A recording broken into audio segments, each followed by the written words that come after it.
নজর রাখবো পরবর্তী সংবাদে। রাজ্য বিজেপির জেলা সভাপতিদের যে নামের তালিকা, সেই তালিকায় এবার শিলমোহর দিল না দিল্লি, এমনটাই খবর উঠে আসছে। কিন্তু কেন? তাহলে রাজ্যের যারা জেলা সভাপতির দৌড়ে রয়েছেন তাদেরকে কি দিল্লির পছন্দ নয়, না তাদের নাম নিয়ে যথেষ্ট সংশয় রয়েছে যে দলকে তারা আগেও এগিয়ে নিয়ে যেতে পারবেন কিনা? এই নিয়ে এখন তীব্র জল্পনা রাজ্য বিজেপির অন্দরে। জানবো বিস্তারিত। টেলিফোন লাইনে রয়েছেন প্রতিনিধি অঙ্কিতা বর্ধন। অঙ্কিতা, এই যে আজকে নামের যে তালিকা বিজেপি পাঠালো দিল্লিতে, সেই তালিকায় কোনো রকম ভাবে আমল দিল না বা পাত্তাই দিল না দিল্লি, কিন্তু কেন? তাহলে কি এক্ষেত্রে ভরসা কোথাও নেই দিল্লির রাজ্যের প্রতি? না দেখো, সেক্ষেত্রে আমল বা পাত্তা দেওয়া নয়, কিন্তু এখনো পর্যন্ত জানা গেছে যে রাজ্য থেকে যে তালিকা দিল্লি থেকে পৌঁছেছে সেই তালিকায় শিলমোহর পড়লেই তা রাজ্যের সমস্তটা ফলাও করা হবে। কারণ বিজেপি নেতৃত্বরা এখনই রাজ্য থেকে সমস্ত তালিকা পাঠিয়ে দিয়েছে। যেহেতু 8টি জেলার সভাপতিদের আবারও নতুন করে নিযুক্ত করা হবে এবং বেশিরভাগ ক্ষেত্রে সেখানে নতুন মুখ থাকছে, তাই কিছু নাম প্রস্তাব করা হয়েছে এবং সেই নাম কিন্তু দিল্লিতে পৌঁছে গেছে। দিল্লিতে পৌঁছে যাওয়া মাত্রই এখন কিন্তু রাজ্যের নেতৃত্বরা আশা রাখছেন যে তারা যে নাম পাঠিয়েছে সেই নাম খুব শীঘ্রই রাজ্যের সভাপতিদের তালিকায় আসবে, শিলমোহর পড়বে। কিন্তু দেখা যাচ্ছে যে বেশ কয়েকদিন হয়ে গেলেও এখনো পর্যন্ত কিন্তু সেই নামের তালিকায় শিলমোহর পড়েনি।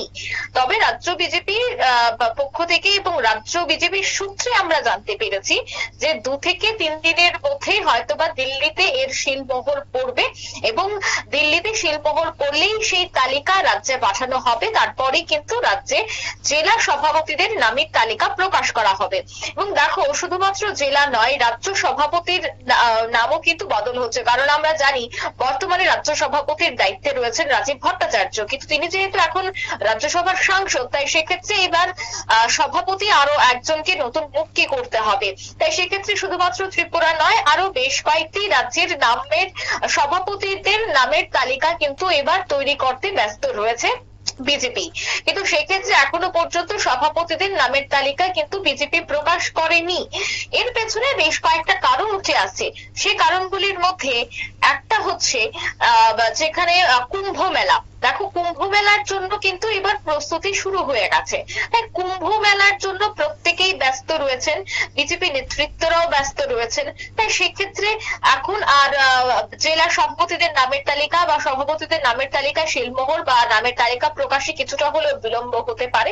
এবং দ্বিতীয়ত মনে করা হচ্ছে যে রাজ্য থেকে যে জেলা সভাপতিদের নামের তালিকা পাঠানো হয়েছে তা তারা বিবেচনা করবে, তারপরে তাদের শিলমোহর দেবে। কারণ দেখো, সামনেই রয়েছে ভিলেজ কাউন্সিল নির্বাচন, আর ভিলেজ কাউন্সিল নির্বাচনের কে সামনে রেখে এবার দলকে যেন আরো মজবুত বা সংগঠনকে যেন আরো চাঙ্গা করা যায়, তাদের জন্য কাকে নেতৃত্ব হিসেবে চেয়ারে বসানো যায় সেই বিষয়টা পর্যালোচনা করার পরে কিন্তু নামের তালিকা প্রকাশ করবে।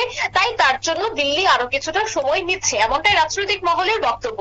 এবং তৃতীয় নম্বর যে ধারণা করা হচ্ছে তা হলো যে শুধুমাত্র ছোট্ট একটি রাজ্যের জেলা সভাপতিদের নামের তালিকা শুধুমাত্র প্রকাশ করা এবং সেই বিষয়টা নিয়ে বৈঠক করা এখন হয়তোবা সম্ভব হচ্ছে না। কারণ দিল্লির নির্বাচন এবং দিল্লির নির্বাচনের পরেই উত্তরপ্রদেশের নির্বাচন, তাই একের পর এক নির্বাচন নিয়ে বিজেপি ব্যস্ত রয়েছে। তাই সেক্ষেত্রে যখন সভাপতিদের নামের তালিকা প্রকাশ করা হবে তখন তারই সাথে জেলা সভাপতিদের নামের তালিকাও প্রকাশ করা হবে। কিন্তু রাজ্য বিজেপির সূত্রের খবর যে 2 থেকে 3 দিনের মধ্যেই জেলা সভাপতিদের নামের তালিকা প্রকাশ করা হবে। কারণ রাজ্য থেকে আজ থেকে প্রায় 15-16 দিন আগেই সেই তালিকা দিল্লিতে চলে গেছে এবং সেখানে শিলমোহর পড়লেই কিন্তু এবার সেই তালিকা প্রকাশ করা হবে। কিন্তু সব থেকে উল্লেখযোগ্য বিষয় হচ্ছে যে এই যে 8টি জেলার তালিকার নাম পাঠানো হয়েছে, জেলা সভাপতিদের সম্ভাব্য জেলা সভাপতিদের নামের তালিকা পাঠানো হয়েছে, সেই 8টি জেলার সভাপতি বেশিরভাগ ক্ষেত্রেই থাকছে নতুন, খুব কমই পুরনো মুখ থাকছে। বেশিরভাগ ক্ষেত্রে একটা বদল হচ্ছে, যে চিত্রটা আমরা মন্ডল সভাপতিদের দেখতে পেয়েছি। রাজ্যে যখন 7টি মন্ডলের সভাপতিদের নামের তালিকা প্রকাশ হয়েছিল সেক্ষেত্রে দেখা গেছে প্রায় 90% ছিল নতুন মুখ। তাই সেক্ষেত্রে এবার জেলা সভাপতিদের নতুন তালিকা যে প্রকাশ করা হবে সেখানে নতুন মুখ থাকছে এবং নতুন নতুন মুখ দিয়েই কিন্তু এবার সংগঠনকে মজবুত করা, অর্থাৎ জেলা স্তরে সংগঠনকে কিভাবে মজবুত করা যায় তার দিকেই কিন্তু নজর রাখা হচ্ছে। এবং যে রিপোর্ট এই মুহূর্তে গিয়ে দিল্লির কাছে পৌঁছেছে, সেই রিপোর্ট চূড়ান্ত হবার পরেই কিন্তু তাদের শিলমোহর পড়তে পারে। কারণ তুমি যে কথাটা প্রথমেই বলছিলে যে হয়তোবা দিল্লি নেতৃত্বদের পছন্দ হয়নি বা এখনো পর্যন্ত তারা সেই বিষয়টাতে শিলমোহর দিতে পারেনি, সেই ক্ষেত্রে একটা অবশ্যই থাকতে পারে যে বেশ কয়েকজনের নামের তালিকায় হয়তোবা অমত থাকতে পারে দিল্লি, যার জন্য অনেকটাই বিলম্ব হচ্ছে বা দেরি হচ্ছে। এখন দেখার যে তালিকা এই মুহূর্তে দিল্লিতে পাঠানো হয়েছে এবং দিল্লি থেকে যে তালিকা ফিরে আসবে রাজ্যে, তাতে কোন জায়গায় তফাৎ থাকে এবং কারা কারা সেই সম্ভাব্য নামের তালিকায় উঠে আসে এবং তাদেরকে জেলা সভাপতি করা হয় সেদিকেই নজর থাকছে। এবং মনে করা হচ্ছে যে নতুন প্রজন্মকেই কিন্তু এই বিষয়টায় অগ্রাধিকার দেওয়া হবে। এছাড়া দেখো দিল্লিতে একের পর এক বৈঠক চলছে বিভিন্ন নেতৃত্বদের নিয়ে, তার মধ্যে এই 8টি জেলার সভাপতিদের নামের তালিকাও খুব দ্রুত প্রকাশ করা হবে। কিন্তু সেক্ষেত্রে কুম্ভ মেলা একটা ফ্যাক্টর হতে পারে। কুম্ভ মেলার পরেই হয়তোবা যদিও জেলা সভাপতিদের নামের তালিকা প্রকাশ হলেও রাজ্য সভাপতিদের নামের তালিকার জন্য কিন্তু আরো অনেকটা সময় অপেক্ষা করতে হবে। সুপ্রীতি, একদম তাই। ধন্যবাদ তোমায় অঙ্কিতা। অর্থাৎ বিজেপির জেলা সভাপতিদের নামের 8 জেলার সভাপতির নাম প্রকাশ করবে রাজ্য বিজেপি, কিন্তু তার জন্য যে যে সভাপতিদের চিহ্নিত করা হয়েছে যাদের নাম, সেই নামের তালিকা ইতিমধ্যে পাঠিয়ে দেওয়া হয়েছে দিল্লিতে।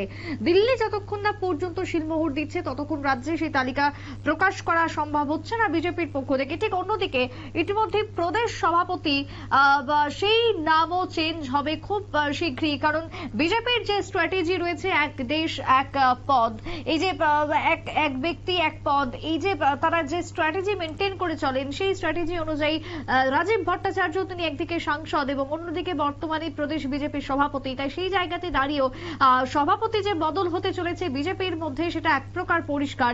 তবে কে হবেন নতুন সভাপতি, কারা রয়েছেন এই দৌড়ে, সেদিকেই আমরা নজর রাখবো। তবে আপাতত যে তালিকা পাঠানো হয়েছে সেই তালিকা রাজ্যে ফিরে আসলেই সভাপতিদের নাম যে ঘোষণা করবে প্রদেশ বিজেপি তা বলার অপেক্ষা রাখে না। ছোট্ট একটা বিরতির পর ফিরে আসছি, সঙ্গে থাকুন।